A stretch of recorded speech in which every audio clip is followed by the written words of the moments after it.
feliz sábado para todos. En este momento, únanse a nosotros a alabar a nuestro Dios por medio de estos himnos de adoración a su nombre. Canto el gran amor de aquel.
más allá del sol, en la casa del Señor, más allá del sol, me prepara un bello hogar. Jesús mi Señor me prepara un bello hogar, más allá del sol. Más allá del sol, en la casa del Señor, más allá del sol, me prepara un bello hogar. Jesús mi Señor me prepara un bello hogar, más allá del sol. Cada raza del linaje humano puede impartirle plena salvación. La casa hecha por su mano fue a prepararle a la santación. Más allá del sol, más allá del sol, yo tengo un hogar, hogar, bello hogar, más allá del sol. Más allá del sol, en la casa del Señor, más allá del sol, me preparo un bello hogar. Jesús mi Señor me prepara un bello hogar, más allá del sol.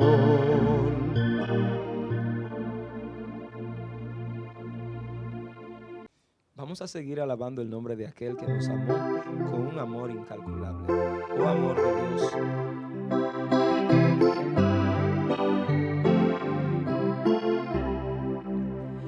Oh amor de Dios, tu inmensidad, el hombre no podrá contar ni comprender la gran verdad que Dios al hombre pudo amar.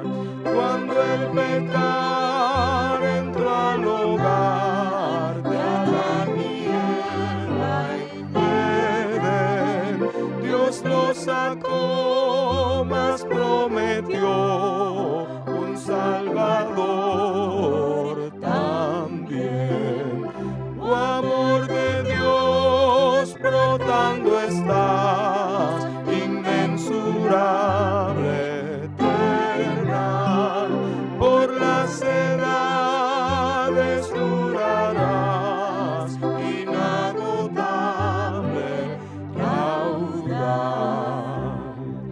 Si fuera tinta todo el mar y todo el cielo un gran papel, y todo hombre un escritor, y cada hoja un pincel, para escribir de su existir no bastarían jamás. Él me salvó y me lavó y me da el cielo además. Oh amor de Dios, brotando estás, inmensurable, eternal, por las edades durarás, inagotable, raudal. Y cuando el mundo pasará con cada trama y plan carnal, y todo reino caerá con cada trono mundanal, el gran amor del Redentor por siempre durará. La gran canción de salvación su pueblo entonará. Oh amor de Dios, brotando estás, inmensurable, eternal, por las edades durarás, inagotable, raudal.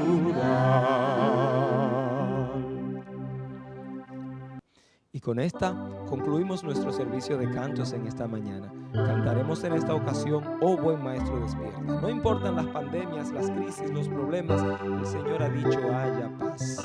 Oh buen maestro despierta.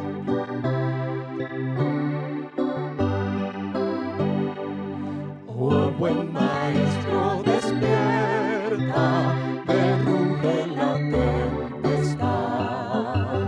La gran extensión de los cielos se llena de oscuridad. ¿No ves que aquí perecemos? Puedes dormir así. Cuando el mar agitado nos abre profundo sepulcro aquí, los vientos, las ondas oirán tu voz. Haya paz, calmas las iras del negro mar, las luchas del alma las haces cesar, y así la barquilla va el Señor, hundirse no puede en el mar traidor. Doquier se cumple tu voluntad, haya paz, tu voz resuena en la inmensidad, haya paz. Despavorido maestro, te busco con ansiedad, mi alma angustiada se abate, arrecia la tempestad. Pasa el pecado a torrentes sobre mi frágil ser, y perezco maestro, oh quiéreme socorrer. Los vientos, las ondas oirán tu voz, haya paz, calmas las iras del negro mar, las luchas del alma las haces cesar, y así la barquilla va el Señor, hundirse no puede en el mar traidor. Doquier se cumple tu voluntad, haya paz, tu voz resuena en la inmensidad, haya paz. Vino la calma, maestro, los vientos no rugen ya, y sobre el cristal de las aguas el sol resplandecerá. Cristo prolonga esta calma, no me abandones más, cruzaré los abismos contigo al puerto de eterna paz. Los vientos, las ondas oirán tu voz, haya paz, calmas las iras del negro mar, las luchas del alma las haces cesar, y así la barquilla va el Señor, hundirse no puede en el mar traidor. Doquier se cumple tu voluntad, haya paz, tu voz resuena en la inmensidad, hasta haya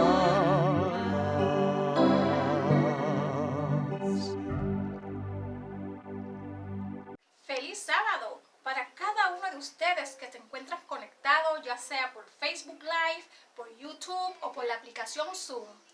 Las iglesias de Sony Acres y Campo Rico, pertenecientes a The North Caribbean Conference, le quiere dar una calurosa bienvenida a cada uno de ustedes que hoy se encuentran aquí buscando de la guía de Dios. Así mismito como hombres y mujeres en el pasado buscaban de Dios durante la semana y sábado tras sábado. Aquí estás tú. No te pierdas de la gran bendición que vas a recibir a través del pan de vida, Cristo Jesús.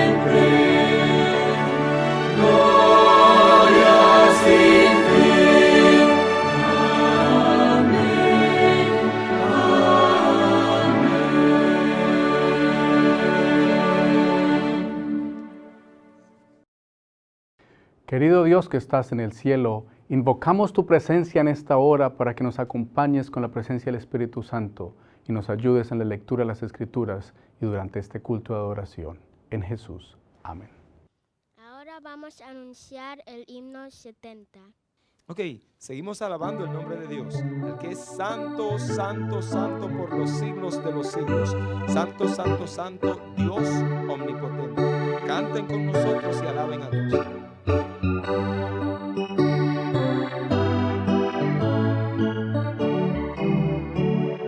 Santo, santo, santo, Dios omnipotente, canto de mañana tu excelsa majestad. Santo, santo, santo, fuerte y clemente, Dios sobre todo, Rey de eternidad. Santo, santo, santo, ángeles te adoran, echan sus coronas del trono en derredor. Miles y millones ante ti se postran, tú que eras y eres y has de ser Señor. Santo, santo, santo, aunque estés velado, aunque el lobo humano tu faz no pueda ver, solo tú eres santo, como tú no hay otro, por nuestro amor, perfecto es tu poder.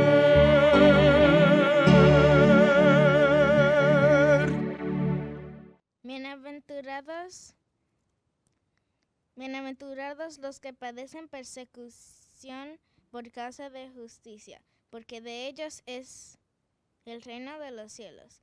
Bienaventurados sois cuando os vituperaren y os persiguieren y dijeren de vosotros todo mal por mi causa mintiendo. Gozaos y alegraos, porque vuestra merced es grande en los cielos, que así persiguieron a los profetas que fueron antes de vosotros. Muy bien, hermanos, ahora es el momento para que inclinemos nuestros rostros y nos dirijamos al trono celestial. Oremos.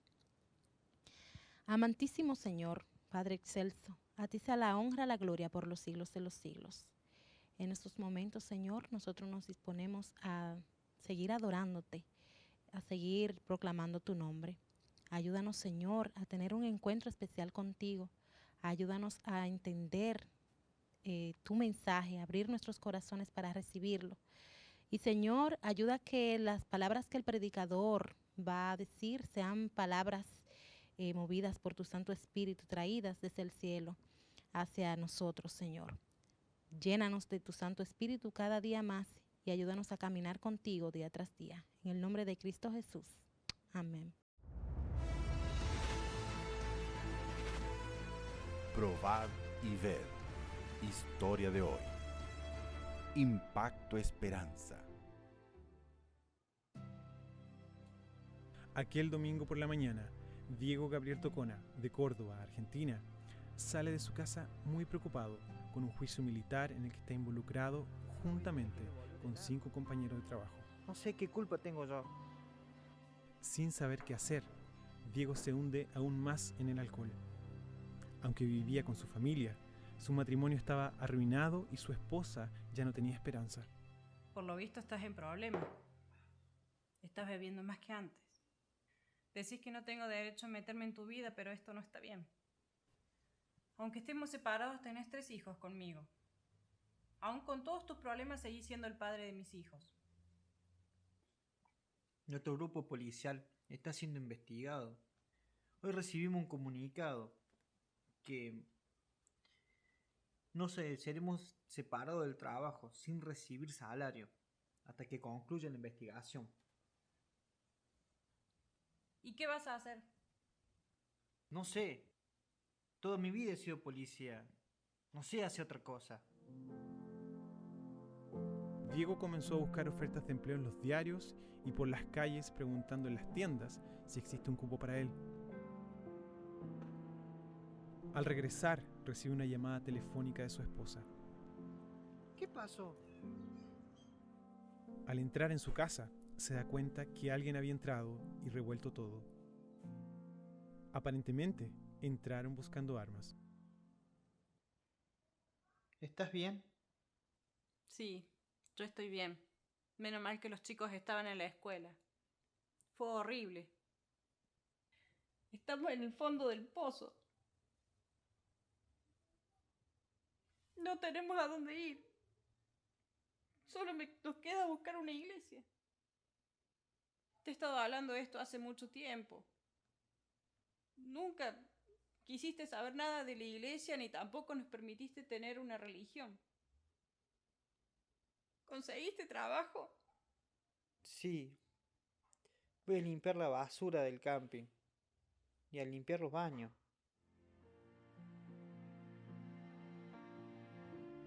Entonces Diego va a trabajar limpiando baños y cuidando la limpieza de un campamento, y ni siquiera se imaginaba que alguien en el cielo lo contemplaba con amor. El título le llamó la atención. Inmediatamente interrumpió todo lo que estaba haciendo y empezó a hojear el libro encontrado en el baño.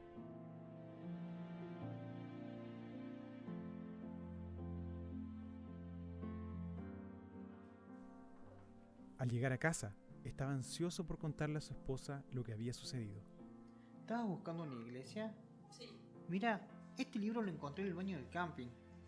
Ahí sale el nombre de una. ¿Y de qué iglesia será? De la iglesia adventista del séptimo día. ¿Querés que lo busquemos en Google? Claro. No tomó mucho tiempo para que Diego fuera a aquella dirección tratando de encontrar una iglesia. Se sorprendió al ver que la dirección lo llevó a la sede administrativa de la iglesia en Córdoba. Fue muy bien recibido. Dejó su contacto y aún recibió libros y revistas que la simpática empleada le ofreció. Poco tiempo después, tocan el timbre de la casa y Diego es sorprendido con la visita del pastor Lastra. Ellos lo reciben con alegría y de allí en adelante empiezan a estudiar la Biblia. Al concluir los estudios, toda la familia fue bautizada. Actualmente Diego y Matilde llevan una vida muy diferente de la que vivían. La felicidad volvió a reinar en el hogar. Diego fue absuelto en el proceso militar y volvió a trabajar normalmente. Hoy es el día de Impacto Esperanza. Involucrémonos todos en la distribución de un libro que puede llevar la salvación a una familia. Qué extraordinaria experiencia la de nuestro hermano Diego y su familia. Qué poder hay en el libro misionero. Poder de transformación para salvar vidas. Ahora los invito a participar de este momento especial de adoración por medio de los diezmos y las ofrendas. Que Dios los bendiga. Probad y ved.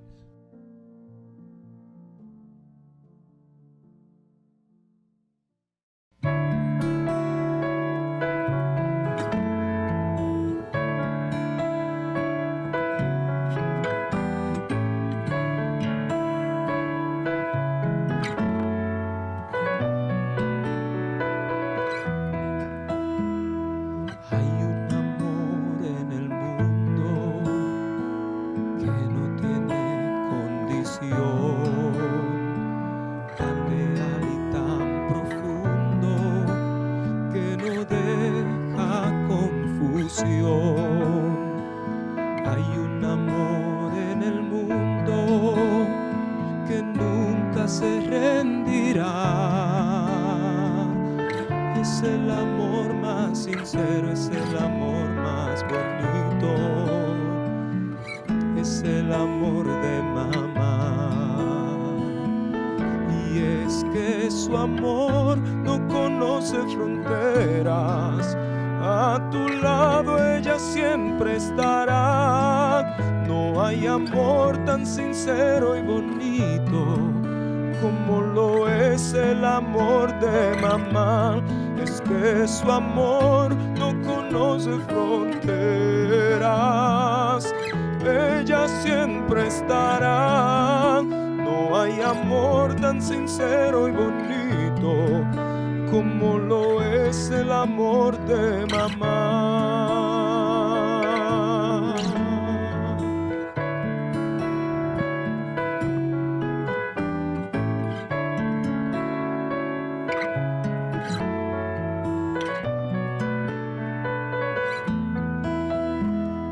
Tus amigos te abandonan cuando estás en mala situación, pero tu madre se queda y comparte tu tribulación. Ella es un ser diferente, en el mundo no existe otro igual. Entregaría su vida por salvar la tuya, el amor de mamá. Y es que su amor no conoce fronteras. A tu lado ella siempre estará. Se van los otros mientras ella se queda enfrentando la dificultad. Es que su amor no conoce fronteras.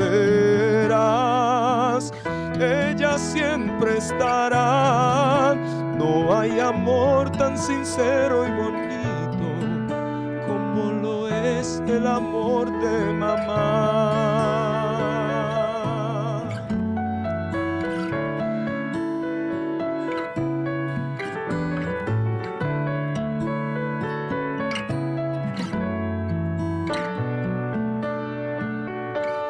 Es que su amor no conoce fronteras. A tu lado ella siempre estará. Se van los otros mientras ella se queda enfrentando la dificultad. Es que su amor no conoce fronteras. Ella siempre estará. No hay amor tan sincero y bonito como lo es el amor de mamá.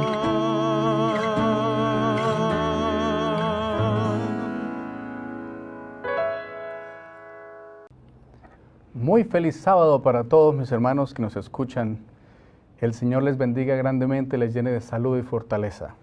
Les invito para que inclinemos el rostro y hagamos una oración. Padre nuestro que estás en el cielo, santificado sea tu nombre. Invocamos la presencia del Espíritu Santo en esta hora para que nos ayude con la lectura de las Escrituras y la comprensión del mensaje. En Cristo Jesús. Amén. Hace ya varios años, unos 15 quizá, leí el libro El Discurso Maestro de Jesucristo, en donde hay una exposición bastante detallada sobre el Sermón del Monte de Jesús. Y cuando estaba leyendo este libro, encontré ahí que si todo lo que tuviésemos de la Biblia fuera Mateo capítulo 5, capítulo 6 y capítulo 7, tendríamos más que suficiente para recibir el regalo de la salvación. Y cuando me di cuenta de eso, yo dije, pero esto tiene que ser muy importante. Por lo tanto, traté y estoy tratando de aprenderme todo el Sermón del Monte, Mateo 5, 6 y 7 de memoria. Estoy en ese proceso, porque en sí los capítulos 5, 6 y 7 de Mateo son como una mini Biblia. Y si nosotros podemos memorizarnos esos 3 capítulos y alguna vez no podemos leer más la Biblia porque nos quedamos ciegos o porque nos meten presos o porque no hay más Biblias, nadie va a poder llevarse de nosotros la Biblia porque la tenemos, o esa mini Biblia porque la tenemos memorizada. Y entonces, lo primero que encontramos en el Sermón del Monte son las bienaventuranzas. Y quiero que estudiemos hoy estas bienaventuranzas, que son nada más que 8 pasos hacia reflejar el carácter de Cristo, 8 pasos hacia Cristo Jesús. Pero, ¿qué es este Sermón del Monte? ¿Cuál es su contexto? ¿Cómo es que llegamos a tenerlo? ¿Y cómo es que nosotros podemos disfrutar de este mensaje que el Señor escribió para nosotros? Pues, recordemos que nosotros a veces, como estamos tan acostumbrados a tratar a Jesús como nuestro Dios, a veces se nos olvida que Él fue un hombre igual a nosotros, un hombre que vivió en medio nuestro y que nació de la Virgen María y que estuvo viviendo entre nosotros. Entonces el apóstol Pablo nos dice en Hebreos capítulo 4 y versículo 15 y 16, dice algo muy interesante para que a nosotros no nos pase que como vemos a Jesús siempre como ese Rey Supremo, se nos olvida que Él puede identificarse con nosotros. Entonces en el libro de los Hebreos, en la carta de los Hebreos, el apóstol Pablo escribe en el capítulo 4, versículo 15, dice, no tenemos un sumo sacerdote que no pueda compadecerse por nuestras debilidades. Fíjate que está en un doble negativo, no tenemos un sumo sacerdote que no pueda, una negación de una negación. ¿Por qué será que el apóstol escribió esto en una negación de una negación? Él hubiera fácilmente podido decir, tenemos un sumo sacerdote que puede compadecerse por nosotros, pero no. Él lo escribe en un doble negativo. No tenemos un sumo sacerdote que no puede compadecerse por nosotros. Dice, no puede compadecerse por nuestras necesidades, debilidades, sino que fue tentado en todo según nuestra semejanza, pero sin pecado. Acerquémonos pues confiadamente al trono de la gracia para alcanzar misericordia y hallar gracia para el oportuno socorro. Algunas personas hubiesen podido decir, si el apóstol Pablo hubiese escrito, tenemos un sumo sacerdote que puede compadecerse por nosotros. Algunos dirían, pero ¿cómo puede Dios compadecerse por nosotros si Él es Dios? Pero Él dijo no, Él se anticipó a ese argumento y enseguida Él dijo, miren, no tenemos un sumo sacerdote que no pueda compadecerse. Es decir, acerquémonos confiadamente al trono de la gracia porque Él sabe y tiene la misericordia para alcanzarnos, para hallar gracia, para el oportuno socorro. Entonces Jesús era una persona de carne y hueso que caminó igual que nosotros en medio de semejantes aquí en esta tierra. Y claro, ya de todos los evangelistas, Lucas es el que habla más acerca de la vida de la niñez de Jesús. Y si nosotros leemos en Lucas capítulo 2 y vamos al versículo 52, hay un versículo que casi no lo sabemos de memoria, que dice, y Jesús crecía en sabiduría, en estatura y en gracia para con Dios y los hombres. ¿Cómo pudo Jesús crecer en sabiduría si ya lo sabía todo? No, ¿eso qué quiere decir? Que cuando Jesús estaba recién nacido de la Virgen María, era la Virgen María la que le estaba enseñando al niño Jesús. Yo no me imagino Jesús allá, ¿cierto? En el canto de María, y María lo está alimentando, y él, siendo un niño, le dice, déjame decirte, querida mamá, cómo era mi vida cuando estaba en el cielo al lado derecho de Dios el Padre. No, en ese momento él era un niño igual a nosotros y era la mamá la que le estaba enseñando. Era José quien le estaba enseñando y él fue creciendo. Y dice la Sagrada Escritura que cuando él tenía aproximadamente 12 años de edad fue al templo. Y cuando estaba en el templo, cuando él vio el corderito, toda esa información que él había estado recibiendo de su madre, del estudio de la palabra del Señor, y el Espíritu Santo entró sobre Jesús, y es cuando él se dio cuenta que él era ese Cordero, que él era el Mesías. Y estamos ahora viendo que Jesús, a los 12 años de edad, tiene una epifanía y se da cuenta que Él es el Cordero de Dios que quita el pecado del mundo. Y en ese momento Él sabe que tiene que regresar a Nazaret con sus padres, que va a estar trabajando en el taller, va a estar trabajando con el martillo, con el metro, va a estar trabajando con el serrucho, pero Él sabe que en algún momento Él va a tener que dejar eso a un lado e irse a presentar ante el pueblo como el Mesías, como el explicador de la ley, como el que va a salvar al pueblo de sus pecados. Así es de que por la mejor parte de unos 18 años o 20 años, 18 digamos, que en otra parte del Evangelio dice que el Señor Jesús cuando empezó su ministerio público tenía aproximadamente 30 años. Él sabía que tenía que presentar un sermón. ¿Y qué sermón iba a predicar? Pues él empezó a preparar este sermón, mis hermanos, de las bienaventuranzas que está en Mateo capítulo 5 y la explicación de la ley en capítulos 6 y 7 de Mateo.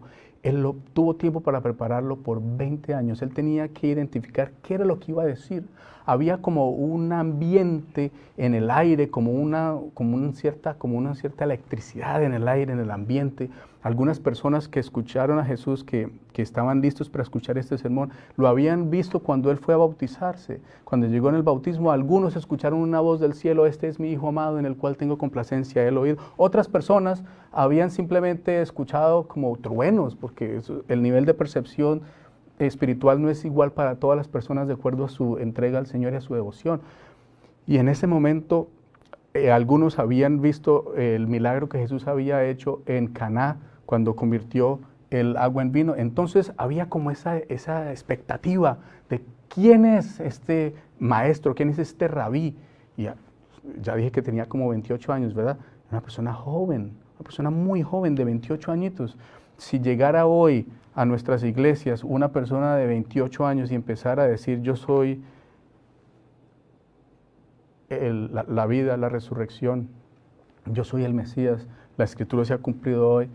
Mira, los que somos más de mayor edad vamos a tener muchísimas dudas de quién es esta persona que está hablando. Y el Señor Jesús, si Él no fuera quien Él dijo que era, el Hijo de Dios, todo el mundo que lo escuchó cuando Él hablaba tenía que preguntarse: bueno, pero ¿quién es este? ¿Cómo habla? Porque cuando vemos Él aquí en Mateo, Él empieza a hablar, Él empieza a predicar. Y si ustedes observan, por ejemplo, en Mateo capítulo 5, si vamos, por ejemplo, al versículo 21, Él dice: oísteis que fue dicho a los antiguos, no matarás, y cualquiera que mate será culpable de juicio. Y el versículo 22 dice: pero yo os digo. Entonces Él dice: oísteis que fue dicho a los antiguos, pero yo os digo. Y luego en el 27 dice: oísteis que fue dicho, no cometerás adulterio, pero yo os digo. Y luego dice aquí en el versículo 31, también fue dicho. Y luego el 32 dice: pero yo os digo. Y en el 34, 33 y 34 dice: oísteis que fue dicho, pero yo digo. Y así Él está diciendo: mire, ustedes están acostumbrados a escuchar todo este discurso de su religión, pero yo vengo a decirles otra cosa. Era algo como en una revolución, algo que ellos no estaban acostumbrados a decir. Ahora, el Señor Jesús tenía que tener mucho cuidado con lo que iba a decir, porque no quería que lo identificaran con los 3 o 4 grupos principales que había en ese momento en Israel: los fariseos, los saduceos, los esenios y también estaban los celotes. Incluso había un discípulo de Jesús que de pronto era muy simpatizante con los celotes, o incluso de pronto era un miembro de los celotes, era Juan el Celote. Entonces el Señor Jesús tenía que escoger muy bien sus palabras. ¿Qué voy a decir? ¿Cómo lo voy a decir? Para que no me identifiquen con ninguno de esos grupos que han entendido la religión equivocadamente. El Señor Jesús en alguna oportunidad les dijo a ellos: mire, ustedes están tratando de hacer obras y de portarse de alguna manera para alcanzar la salvación, y ustedes leen y escudriñan las Escrituras porque creen que en ellas está la vida eterna, pero lo tienen incorrecto, porque son las Escrituras las que dan testimonio de mí, de Jesús, que es el Cordero de Dios que quita el pecado del mundo. Entonces el Señor Jesús tenía mucho cuidado cómo hablaba. Era tanto el cuidado que tuvo y fue tan revolucionario lo que dijo, que al final del sermón, en el capítulo 7, y en el versículo 28 dice: cuando terminó Jesús estas palabras, la gente estaba admirada de su doctrina. En la palabra original dice que estaban estupefactos estaban pero sorprendidos. ¿Pero quién es este? ¿Cómo? ¿Qué dijo? ¿Cómo se atreve? Pero algunos no entendían. Su nivel de percepción ellos estaban esperando un conquistador que viniera a hacer una revolución y acabar con toda la opresión de los romanos y a liberar al pueblo y volver a tener otra vez la gloria que tuvo en los tiempos de David y muchísimo más, llegar a ser la capital del mundo. Y viene Jesús y dice, no, el reino de los cielos es como un granito de mostaza. Si me siguen, van a sufrir persecución. Y cosas así, la gente estaba, pero aquí dice admirada, estupefacta. Estaban, pero ¿cómo fue lo que dijo? Entonces, por eso, lo primero que el Señor dijo cuando empezó su sermón fue algo muy interesante. Y encontramos ahí, en Mateo capítulo 5, estas 8 pasos, 8 perlas. En español decimos bienaventuranzas, las bienaventuranzas, o sea, que algo que nos va a ir bien, la aventura va a salir bien, nuestra bienaventuranza, la bienaventuranza. También algunas traducciones lo ponen como felices, felices. Entonces el Señor Jesús empieza y dice, en Mateo capítulo 5, versículo 3, dice, bienaventurados los pobres en espíritu, porque de ellos es el reino de los cielos. Pobres en espíritu. ¿Qué es ser pobre en espíritu? Pobre en espíritu. Bienaventurados los pobres en espíritu. Podríamos parafrasearlo diciendo, felices los infelices. Claro, ahí está, porque la palabra bienaventurado se puede traducir como felices también. Es un sinónimo, bienaventurados, felices. Y pobre en espíritu, ¿qué significa pobre en espíritu? Ahí no dice bienaventurados los pobres. Que algunos quisiéramos que hubiera dicho eso. No, pero dice, bienaventurados los pobres en espíritu. ¿Qué es ser pobre en espíritu? El apóstol Santiago lo explica un poquito más cuando él habla acerca de ser pobre en espíritu. En Santiago capítulo 3, dice, versículo 2, si alguno no ofende de palabra, es persona perfecta, capaz también de refrenar todo el cuerpo. O sea que uno es pobre en espíritu, también refrenando la lengua. Dice el versículo 13, ¿quién es sabio y entendido entre vosotros? Muestre por la buena conducta sus obras en sabia mansedumbre. Pero si tenéis celos amargos y rivalidad en vuestro corazón, no os jactéis ni mintáis contra la verdad. No es esta la sabiduría que desciende de lo alto, sino que es terrenal, animal, diabólica. Pues donde hay celos y rivalidad, hay perturbación y toda obra perversa. Y aquí dice, pero versículo 17 de Santiago 3, dice, pero la sabiduría que es de lo alto es primeramente pura, después pacífica, amable, benigna, llena de misericordia y de buenos frutos, sin incertidumbre ni hipocresía. Y el fruto de justicia que se siembra en paz para aquellos que hacen la paz. Por eso, en el capítulo 4 y versículo 6 continúa Santiago diciendo, pero Él da mayor gracia. Por esto dice, Dios resiste a los soberbios, llenos de egoísmo, llenos de orgullo. Dios resiste a los soberbios y da gracia a los humildes. ¿Da gracia a quién? A los humildes. Someteos pues a Dios, resistid al diablo y Él huirá de vosotros. Y el versículo 9 dice, afligíos, lamentad y llorad. Vuestra risa se convierta en lloro y vuestro gozo en tristeza. Humillaos delante del Señor y Él os exaltará. ¿Cómo así? O sea que yo tengo que estar llorando y lleno de tristeza para poder ser exaltado. Esto es un pensamiento muy profundo.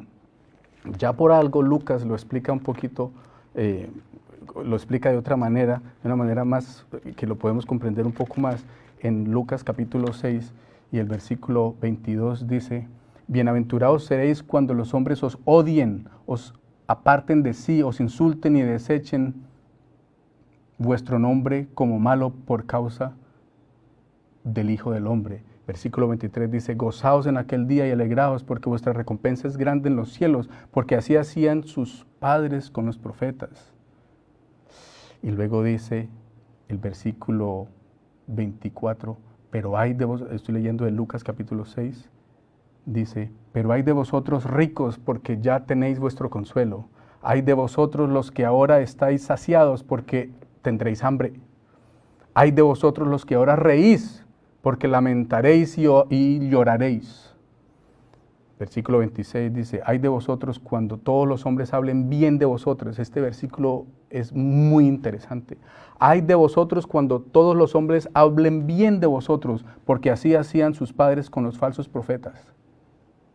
¿Saben, mis hermanos? Cuando hay un profeta verdadero, cuando hay un predicador verdadero, a la gente no le gusta escucharlo, porque les dice la verdad. Utiliza la espada de dos filos, que es esta palabra del Señor, que penetra hasta lo profundo del corazón y penetra hasta los tuétanos y los huesos y parte el alma, porque nosotros debemos leer la Biblia con una mente dispuesta a cambiar nuestra mente de acuerdo a la revelación que encontramos en las Sagradas Escrituras.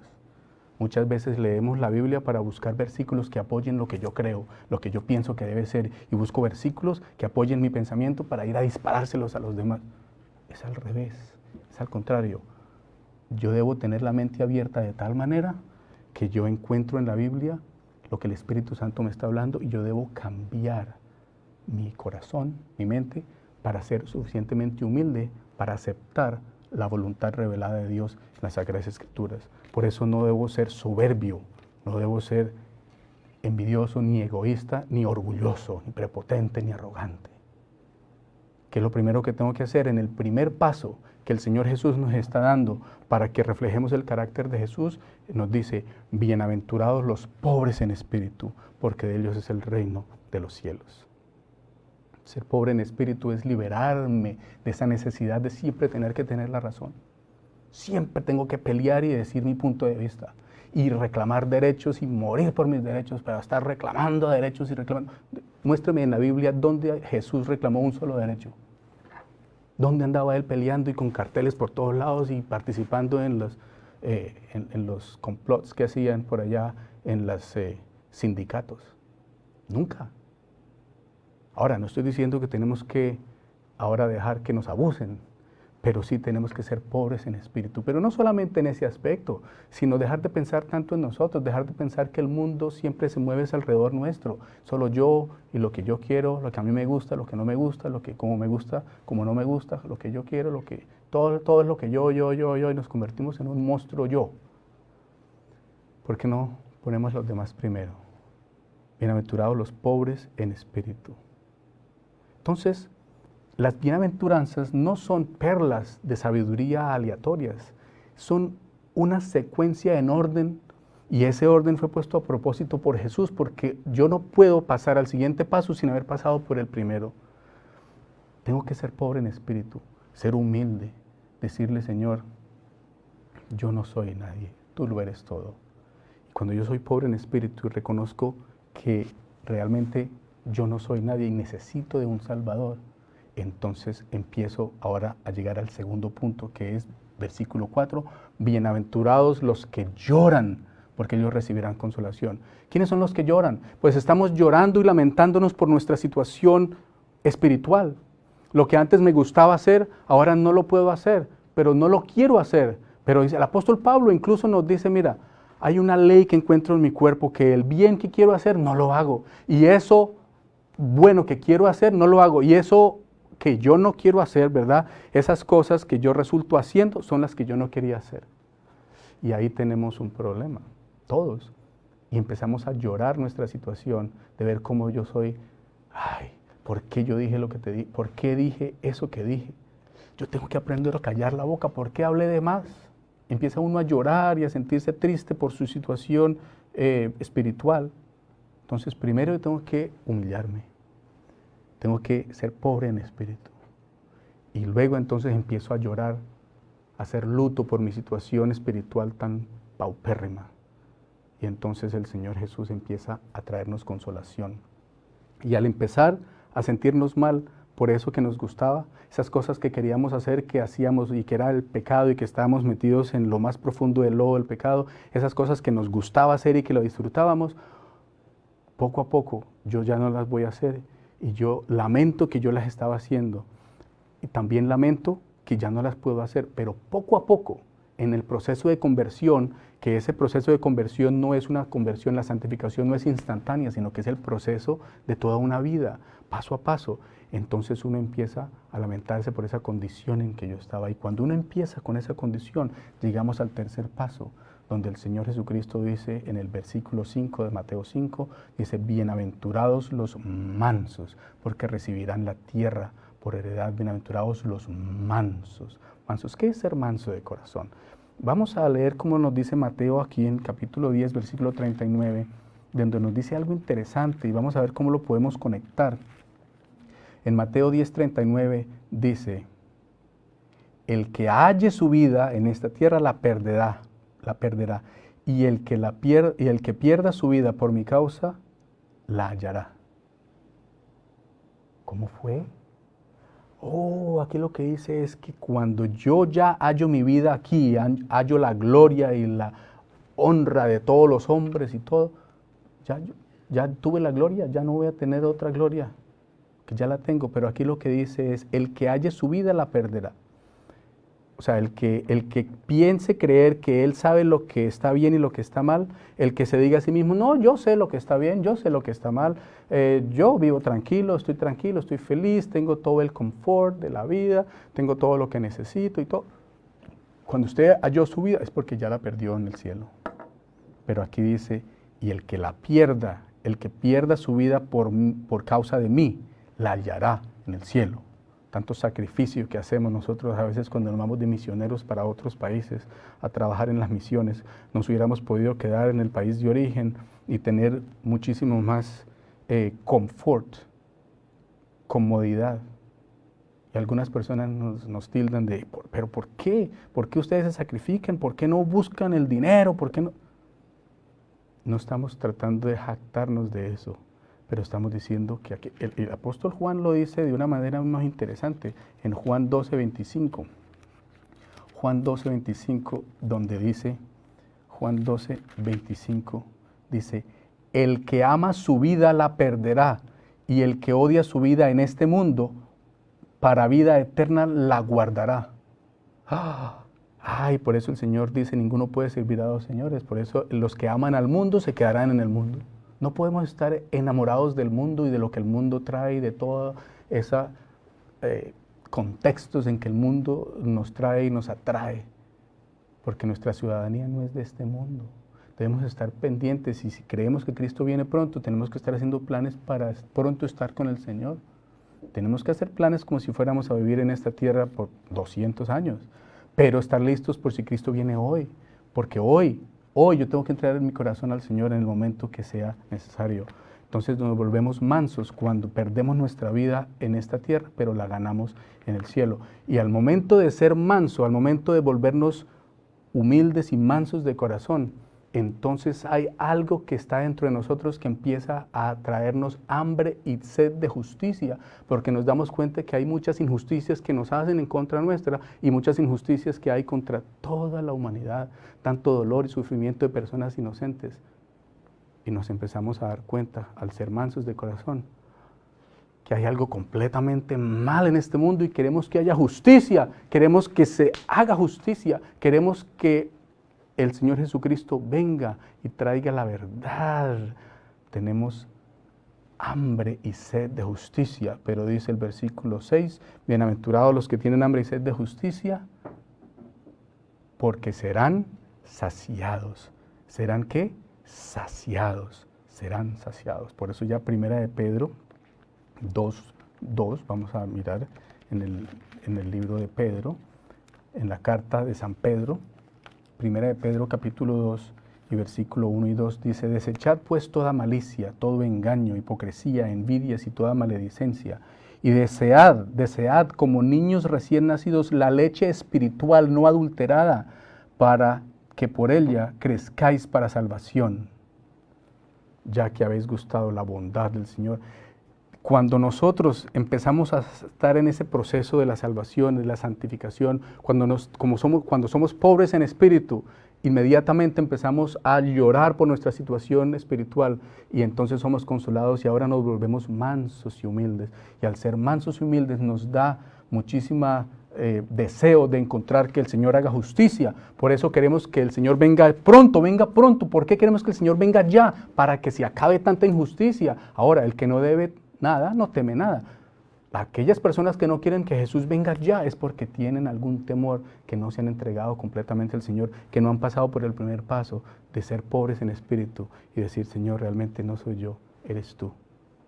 Y entonces cuando encontramos tenemos esa hambre y esa sed de justicia, pues vamos a la palabra del Señor, vamos a la Biblia, vamos a la revelación del Señor, a la revelación de Jesucristo, y entonces nos damos cuenta en las Sagradas Escrituras que el Señor Jesucristo tiene para nosotros suficiente alimento para saciarnos. Por eso dice, bienaventurados, versículo 6, bienaventurados los que tienen hambre y sed de justicia, porque serán saciados. Y entonces nos damos cuenta que la historia de la Biblia realmente es la historia de Jesús, la historia del Mesías, es la historia de Dios el Padre, que realmente vino a esta tierra a morir la pena capital, la pena de muerte, para cubrir por todas las injusticias que ha habido.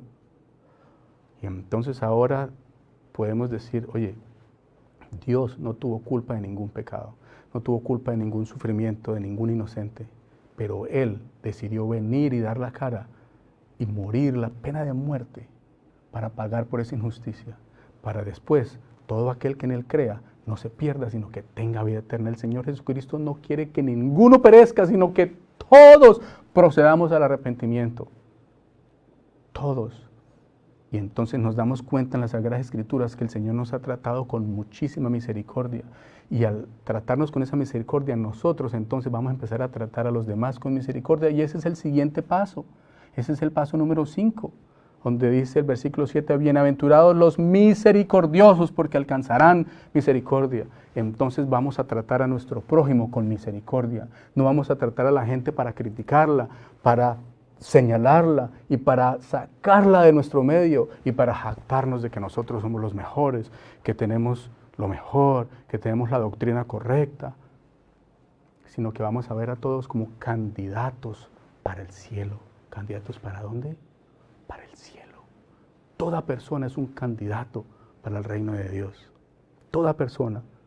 Y entonces cuando encontramos esa misericordia del Señor y cómo Él nos ha tratado a nosotros, empezamos a tratar a los demás como el Señor Jesús nos ha tratado a nosotros, que a pesar de ser pecadores, embusteros, a pesar de ser mentirosos, exagerados, a pesar de tener una vida disoluta, el Señor nos ama con tanto amor y nos dice, arrepiéntete, no peques más. Y entonces empezamos a tratar a los demás con misericordia. Y al tratar a los demás con misericordia, tenemos que empezar a ver lo bonito en los demás, no lo malo, no lo feo, sino el potencial que tienen todos para salir adelante. Y al empezar a ver la gente con misericordia, empezamos a tener un corazón limpio. Y eso es lo que pasa en el siguiente paso, en el número 6. Dice el versículo 8 de Mateo 5, en el paso número 6, en los 8 pasos hacia cómo reflejar el carácter del Señor Jesús. El versículo 8 dice, bienaventurados los de limpio corazón, porque verán a Dios. Bienaventurados los de limpio corazón, que no tienen malicia, que no ven en los demás la pajita que tienen, la viga. ¿Cómo es que dice el versículo? Que dice el Señor Jesucristo, le dijo, no, mira, quita la viga que tienes en tu ojo, en vez de estar viendo la pajita del otro. Vemos a los demás con un corazón limpio. Es decir, nuestro corazón va a ver en ellos el candidato que hay ahí, el candidato para la salvación, la persona por quien Cristo murió, y empezamos a ver a los demás como candidatos para el cielo, y entonces tenemos un corazón limpio porque vamos a aceptarlos tal como son, no vamos a obligarlos, no vamos a decirles, mire, usted tiene que hacer esto, y para llegar al Señor tiene que hacer esto y esto otro y esto y esto. Y es que yo me he encontrado con personas que dicen, no, aquí no vamos a bautizar a nadie hasta que ellos no estén ya guardando la ley. Pero un momentito, si nosotros no guardamos la ley para llegar a ser salvos, nosotros guardamos la ley como resultado de ser salvos. el Señor Jesucristo entra en nosotros. El primer paso es ser pobres en espíritu y ahí continúan los pasos. Empezamos a llorar por nuestra situación y luego entonces nos convertimos en personas mansas y al ser mansos pues vamos a tener hambre y sed de justicia y nos vamos a saciar en las Sagradas Escrituras. Y al tener hambre y sed de justicia y al saciarnos en las Sagradas Escrituras y reconocer que el Señor es misericordioso con nosotros, entonces nosotros nos volvemos misericordiosos con los demás. Y al ser misericordiosos con los demás, entonces tenemos un corazón puro y vamos a mirar a los demás con pureza, con ese talento que tienen las personas. Vamos a ayudarlos a encontrar a Cristo Jesús. Vamos a ayudar en el punto donde están, espiritualmente hablando, los vamos a llevar poco a poco para que se encuentren con Jesús. Y lo más bonito es cuando la gente viene a Cristo Jesús. Yo he escuchado muchos padres que me dicen, ay, yo quiero que mis hijos vuelvan a la iglesia, pero yo no he escuchado que me digan, yo quiero que mis hijos vuelvan a Jesús. ¿Por qué no? Si la salvación está en Jesús, la salvación no se encuentra en la iglesia, la salvación se encuentra en Jesús. Claro, como resultado de tener a Jesús, de aceptar a nuestro Dios, pues vamos a congregarnos en la iglesia. Como resultado de aceptar la salvación, pues vamos a guardar la ley del Señor, pero la vamos a guardar no para llegar a ser salvos, sino la vamos a guardar como resultado de ser salvos. ¿Y cuál es la ley del Señor? Si la ley de Dios se puede resumir en dos: amar a Dios con todo mi corazón y con todas mis fuerzas. Si yo amo a Dios con todo mi corazón y con todas mis fuerzas, pues yo no voy a tener otros dioses ajenos fuera de Dios, porque yo lo amo tanto que no voy a tener otros dioses. Lo amo tanto que no voy a tomar su santo nombre en vano. Lo amo tanto que no necesito hacerme ninguna imagen, que yo amo a mi Dios y Él me hizo a mí a su imagen y semejanza. Entonces no tengo que irme a postrar ante una imagen. Yo amo tanto a mi Dios que voy a tener un día entero para poder adorar a mi Dios, porque lo amo con todo mi corazón y voy a estar feliz de guardar el día que Él nos pide que guardemos, el santo sábado. Y también, entonces, si yo amo a mi prójimo, yo voy a respetar a mis padres porque ellos son mi prójimo. No les voy a levantar falso testimonio porque amo al prójimo. Simplemente la ley de Dios es amor. Amor hacia Dios y amor hacia el prójimo. No voy a matar al prójimo, no le voy a robar la esposa al prójimo, no voy a codiciar las cosas del prójimo, no le voy a robar las cosas del prójimo. ¿Por qué? Porque lo amo. Esa es la ley del Señor. Por eso nosotros hacemos la ley como resultado de ser salvos. Hacemos esa ley. Entonces, al ser de limpio corazón, enseguida nosotros, cuando llegamos a algún lugar y encontramos algún problema, vamos a solucionar los problemas en vez de agrandar los problemas que ya hay. Llegamos a un lugar y se solucionan los problemas porque nos convertimos como en pacificadores. Por eso viene el paso número 7, en el versículo 9, que dice, bienaventurados los pacificadores, porque serán llamados hijos de Dios. Bienaventurados los pacificadores, porque serán llamados hijos de Dios. Y quiero leer de 2 de Corintios, capítulo 5 y versículo 19. 2 de Corintios 5, 19, que dice así: Dios estaba en Cristo reconciliando consigo al mundo, no tomándoles en cuenta a los hombres sus pecados.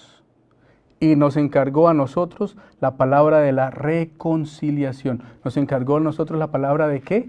De la reconciliación. Ah, qué interesante. Qué interesante encontramos aquí que el Señor hizo paz con nosotros, porque Él reconcilió, en Cristo Jesús reconcilió consigo al mundo. Fácilmente tú puedes ahora ir y decirle a todas las personas, hey, ten paz, ten tranquilidad. Cristo hizo la paz contigo en la persona de Cristo Jesús. Cristo hizo la paz contigo. Vamos a mirar cómo lo dice el apóstol Pablo en Romanos 5, 1. Hechos, luego vamos a Romanos. Y en Romanos capítulo 5 y el versículo 1 encontramos: justificados pues por la fe, tenemos paz para con Dios. Ya no tenemos que tener miedo de que Dios nos va a castigar, porque Dios no castiga. Que finalmente, al final de cuentas, Dios le va a dar a cada uno lo que cada uno quiso. Al final, ¿saben? Y eso es chistoso, porque al final de cuentas, cada uno sale con la suya. Los que aceptan a Dios como Dios, reciben vida eterna. Y los que rechazan a Dios, pues pasan a la inexistencia, donde estaban antes de nacer, a la muerte eterna. Tú decides. Pero aquí dice, justificados pues por la fe, tenemos paz para con Dios por medio de nuestro Señor Jesucristo. El Señor nos dio la paz y por eso ahora nosotros nos convertimos en pacificadores, porque ahora nosotros llegamos a algún lugar y tenemos paz y tranquilidad.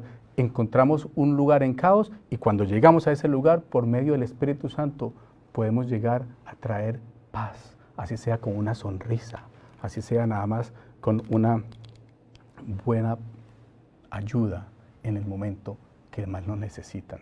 Entonces, mis hermanos, nosotros necesitamos hacer, y voy a mostrarles aquí esto. Aquí tenemos una botella. Este somos nosotros, esta botella somos nosotros. Estamos llenos de nosotros mismos y de lo que a mí me gusta, de lo que a mí me encanta, de cuáles son mis hobbies, mis pasatiempos y todo, ¿verdad? Estoy lleno de yo mismo. Ese soy yo. Ahí está. ¿Qué color es mi color favorito? Y ahí está todo lo que soy yo. Pero en el momento en que yo abro la tapa, me vuelvo pobre en espíritu y permito que sea Cristo Jesús quien venga a mí. Y cuando Jesús empieza a entrar, el Señor Jesús empieza a entrar en mí poco a poco, en la misma cantidad de Jesús que entra en mí, en esa misma cantidad se desplaza hacia afuera lo mío. Entre más Jesús entre hacia mí, más cosas mías empiezan a salir. Y cuando el Señor Jesús está entrando en mí, lo mío tiene que ir saliendo. Tengo que despojarme de lo mío, despojarme del yo, despojarme del orgullo, de la envidia, de los celos, de las contiendas, de la rabia, del no creerle a los demás, de no ponerme en los zapatos del otro. Y Cristo empieza a entrar en mí. Así como Cristo me trató con misericordia, yo empiezo a tratar con misericordia a los demás. Así como Cristo cuando llegó solucionó todos los problemas. Dígame, ¿cuándo Jesús asistió a un funeral?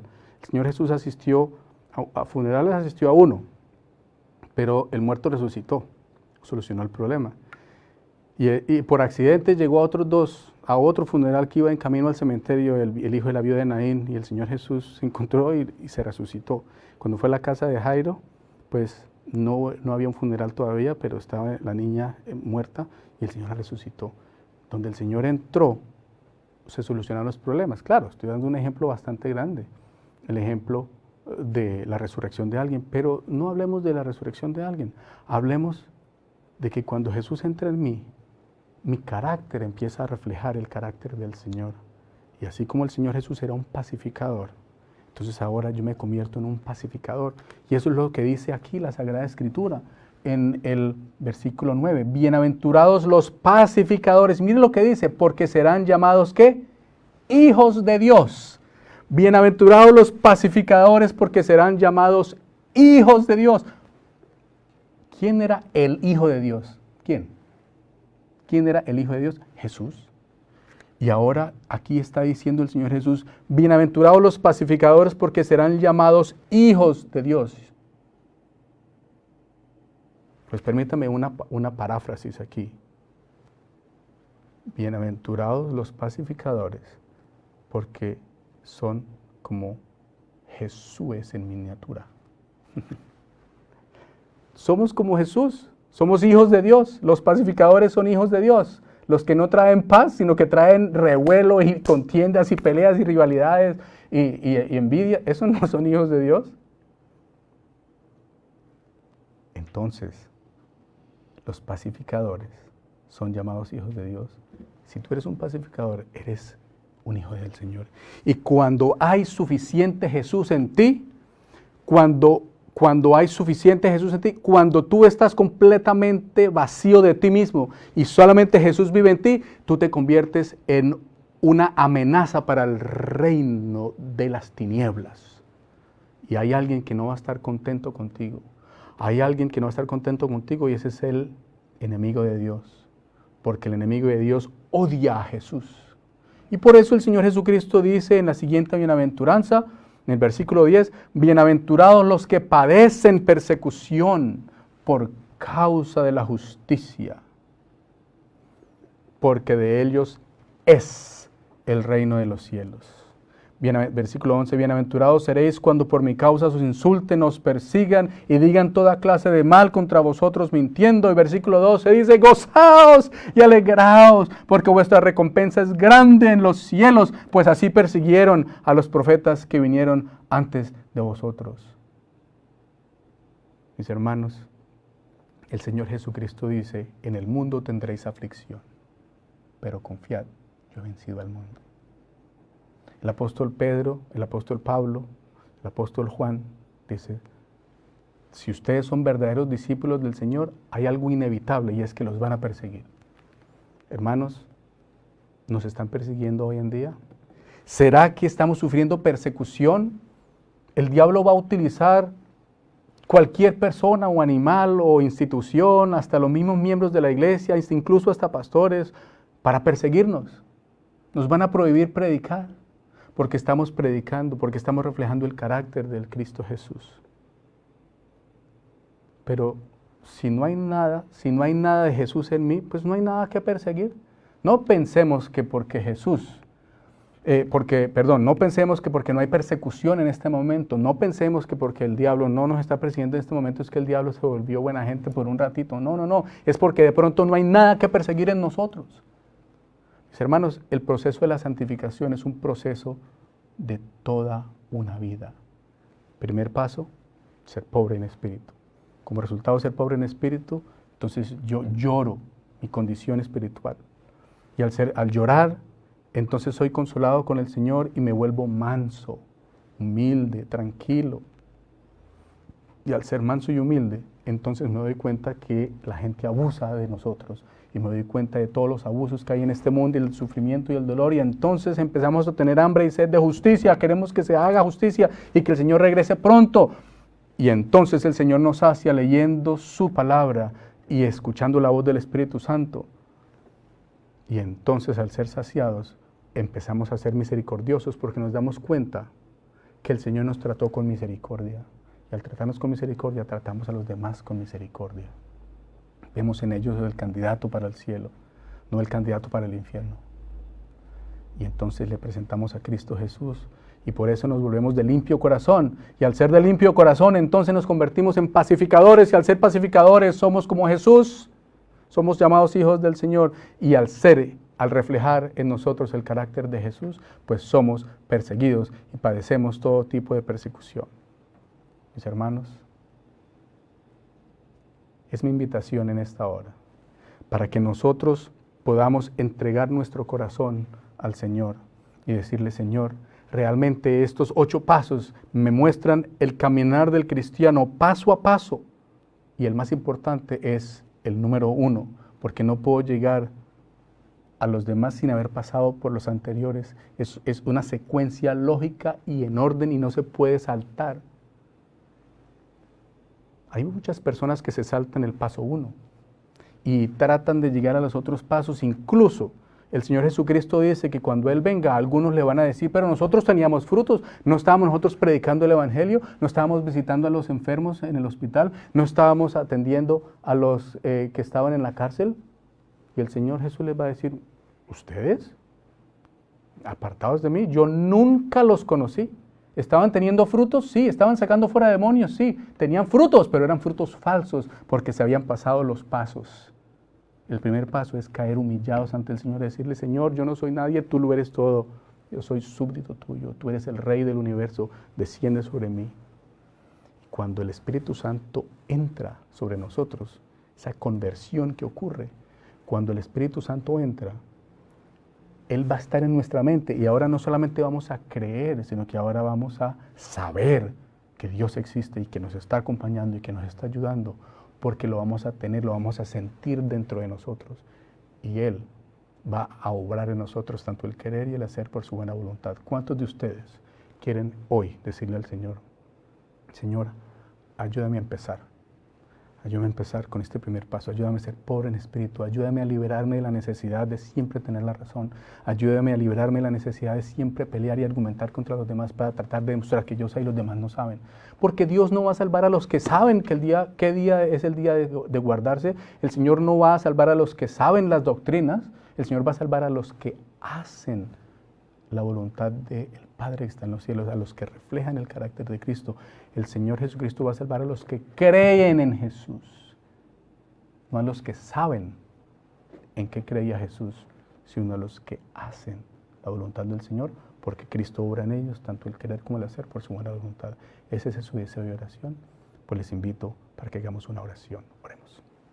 Señor que estás en el cielo, muchas gracias te damos, porque nos has permitido meditar en este día sobre estos 8 pasos tan bonitos en el caminar del cristiano. Ayúdanos, Señor, para humillarnos delante de ti y para siempre estar atentos para hacer tu voluntad, porque te reconocemos como nuestro Dios hoy cuando creemos que tenemos que tomar esta decisión, porque te reconocemos como Dios. No queremos postergar esta decisión porque pronto en el futuro ya no vamos a creer que es necesario aceptar a Dios. Por eso hoy, cuando creemos que es importante, nos humillamos ante ti y nos entregamos ante ti con todo nuestro corazón. Gracias por escucharnos y levantarnos en esta hora. En los méritos de Jesús. Amén.